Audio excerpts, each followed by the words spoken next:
فدیہ کے بارے میں کچھ مسائل ہے۔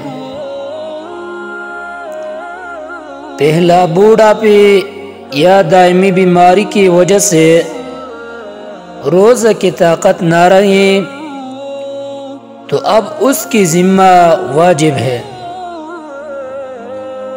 کہ ہر روزے کے بدلے ایک مسکین کو صبح و شام پیٹ بھر کر کھانا کھلائے،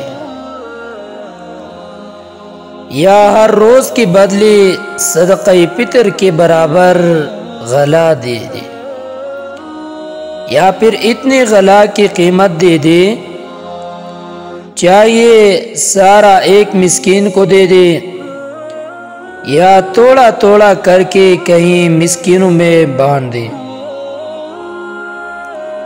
دوسرا، اگر چاہیے تو رمضان کی شروع میں پورا مہینہ کا فدیہ دے دے، یا آخر میں، دونوں جائز ہے۔